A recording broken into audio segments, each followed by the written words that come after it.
మీరిచ్చినటువంటి వరముల వలన అతను అవధ్యుడయ్యాడు, ఎవరి చేత సంహరింపబడడానికి అవకాశం లేదు. మదోన్మత్తుడై అన్ని ప్రాణులను బాధపెడుతున్నాడు. ఎంత బాధ పెడుతున్నాడు అంటే, భగవంతుని యొక్క సృష్టి నియమములు ఏ ఉన్నాయో ఆ నియమములు ఆయన విషయంలో తారుమారుగా ఉన్నాయి. ఎందుకంత తారుమారవుతున్నాయి అంటే, ఆయనకి భయపడి అంత భయపెడుతున్నాడు. భయపెట్టడం, భయపెట్టి సంతోషించడం, భయపెట్టి బ్రతకడం అంగీకారయోగ్యములైనటువంటి విషయములు కావు. ఈశ్వరుడు దానికి ప్రీతి చెందడు. అందుకే నైనం సూర్య ప్రతిపతి వార్ష్వే వాతిన మారుత చిలోర్మిమాలీతం దృష్ట్వా సముద్రోపిన కంపతే. ఆ రావణాసురుడు వచ్చినప్పుడు నైనం సూర్య, ఒకవేళది గ్రీష్మ ఋతువు అయితే సూర్యుడు తీవ్రమైనటువంటి ప్రకాశంతో కనపడడు, ఆయన వేడిని వెదజల్లడు. ఎందుకని అంటే దాని చేత రావణాసురుడికి ఆక్రోశం కలిగితే, బాధ కలిగితే ఆయన సూర్యుడైనా శిక్షించడానికి సిద్ధపడతాడు. అందుకని సూర్యుడు గ్రీష్మ ఋతువు ఎందు తాను ప్రకాశించవలసిన విధానంలో ప్రకాశించకుండా తన యొక్క వేడిమిని తగ్గించేసుకుంటాడు. ప్రతిపతి పార్శ్వే వాతిన మారుత, గాలి ఆయన పక్క నుంచి వీచేటప్పుడు చాలా జాగ్రత్తగా వీస్తుంది. ఆయనకి ఏ ఇబ్బంది కలగకూడదు, గాలి వెయ్యకుండా ఉండకూడదు, ఎక్కువ గాలి వెయ్యకూడదు. ఆయన మనసు ఎలా వీస్తే రంజిల్లుతుందో అలా వీస్తుంది తప్ప అంతకన్నా గాలి వీచడానికి వీల్లేదు. అంటే వాయువు భయపడి సేవిస్తూ ఉంటాడు ఆయన సంతోషం కోసం.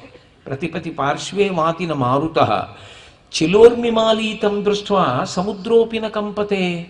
ఒకవేళ ఆయన సముద్రం దగ్గరికి వెళ్ళి నిలబడితే సముద్రము తరంగములను ఉపసంహారం చేసేస్తుంది. ఎందుకని అంటే, కెరటం వచ్చిందనుకోండి, ఆ కెరటంతో పాటు నీరు ముందుకు రావాలి. ముందుకు వచ్చిందనుకోండి, ఒకవేళ రావణాసురుడి పాదాలక నీళ్లు తగిలాయనుకోండి, ఆయన ప్రీతి చెందుతాడో అప్రీతి చెందుతాడో ఎవరికి తెలుసు? ఏమిటి నీళ్లు, ఏమిటి నా పంచె అంచు తడిసిపోయింది, ఏమిటి రావడం ఏమిటి అనుకున్నాడు అనుకోండి, ఆయన సముద్రాన్ని శోషింపచేస్తాడు. అందుకని ఆయన అంటే భయం. ఈ భయానికి కారణం ఎవరు? నువ్వే. వాళ్ళ ఆరోపణ ఎవరి మీద అంటే బ్రహ్మగారి మీద. ఎందుకని మీరయ్యారు అంటే, మీరు వరాలు ఇచ్చారు. భగవంత ప్రసాదేన రావణో నామ రక్షస సర్వాన్నో బాధతే. వాడు వీడు అని ఏం లేదు, అందరినీ బాధ పెడుతున్నాడు.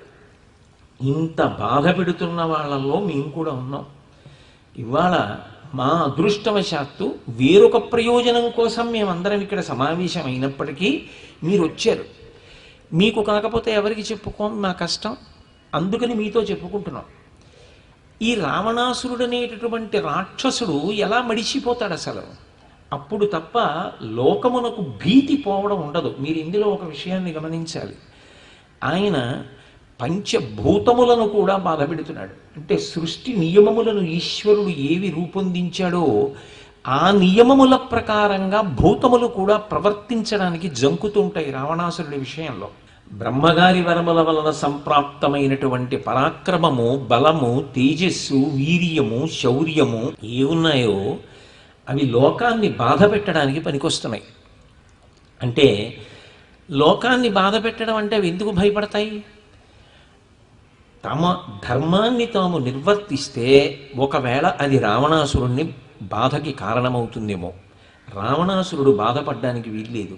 అందుకే ఎంతో జాగ్రత్తగా పంచభూతములు కూడా ప్రవర్తిస్తూ ఉంటాయి. అంత భయపెట్టి బ్రతుకుతున్నటువంటి వ్యక్తి వలన లోకమునందు ప్రత్యక్షంగానూ